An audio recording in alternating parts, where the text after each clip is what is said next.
Harusnya kalau saya jadi keluarganya dia ya, saya datang mungkin ke kantor polisi, bukain dong CCTV-nya fullnya, saya dari keluarga saya mau lihat.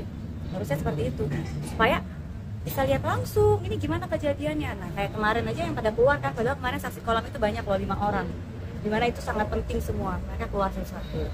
Itu yang aku sayangkan dari pihak keluarga, kayak nggak mau menyimak, tidak mau melihat, tidak mau mendengar, tapi cuma bisa ketawa.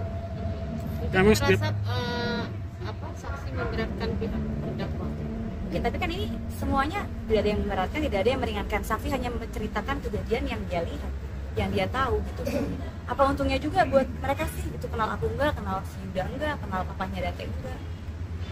Tapi dari keterangan menguntungkan kakak ya? Ya kan itu nanti hakim yang menilai ya. Kan mereka ada di situ, aku nggak ada di situ. Aku sih merasa kayak jadi ada mereka tuh jadi jelas gitu. Karena kan aku tidak di lokasi. Kalau CCTV juga kan melihatnya kan nggak ada suaranya, nggak ada. Semakin jelas, Semakin semakin lebih berat nggak sih kak akhirnya mengingat kejadiannya ternyata seperti itu? Aku nggak bayangin aku kejadiannya tadi yang Pak Johan bilang sampai yang ditolongin nanti palanya di bawah, nanti palanya di bawah kan tadi katanya Pak Johan. Mereka berusaha menolong sampai kayak gitu sih. Sampai terbaring tadi nggak ada orang Terbaring malah ditinggal, katanya ditinggal telepon. Iya, itu membahas soal telepon dia malah nelfon Iya, gimana kalau tuh? aku jadi dia ya tolong dulu ini. Yang utama tuh nyawanya dulu, baru telepon.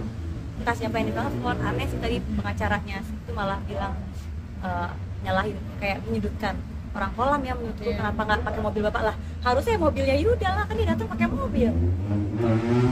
Ini sih agak aneh sih. Mencari celah, tapi untungnya tadi Pak Johan memang cerita yang sejujurnya, jadi ya dia konsisten. semakin sakit hati. Sakit sih, kalau sakit hati nggak akan bilang kayak gitu. Tadi juga melihat keterangan saksi yang bisa dibilang tuh ikut emosional juga. Itu saksi orang lain loh, itu orang lain loh, jadi makanya gimana coba aku gimana gitu, orang lain aja kayak gitu. Nah, selama ini mengikuti perjalanan persidangan memang pengen mengikuti jalanan persidangan sampai akhir nih. Iya, pokoknya kalau orang lagi nggak ada kerjaan ya harus datang sidang karena pengen denger langsung dengan jelas. Kalau lihat di berita apa kan kepotong-potong. Kalau gini kan jelas ya, bener jelas dari awal sampai akhir gitu. Dan masih belum mengakui. Masih belum, tadi juga kan ada yang dibantah. Ya biar hakim yang menilai semua, jaksa semua. Kak keluarganya sampai sekarang belum minta maaf apa gitu? Kayaknya nggak akan deh, kan bisa dilihat dari gerak-geriknya aja tuh nggak ada rasa bersalah ya, malah ketawa-tawa kayak tadi, kayak ngajak orang bercanda. Kalau kita datang ke sini aja aku kuat-kuatin banget buat datang, makanya tadi pas baru masuk kok diketawain tuh rasanya aku sakit hati banget. Aku tadinya nggak mau datang loh itu, karena takut yang kayak gini-gini nih, takut nanti kebawa emosi, bikin gaduh. Tapi penasaran juga kalau nggak datang, udah kuat-kuatin di mobil dulu nih sampai mulai datang diketawain kayak gitu, coba apa rasanya tidak jauh, gimana coba sakitnya. Kak tadi ada yang dari keterangan saksi tuh yang bilang ini itu siapa? Aku nggak tahu karena aku di dalam, aku udah di dalam itu soalnya. Di dalam? Posisinya aku udah di dalam IGD.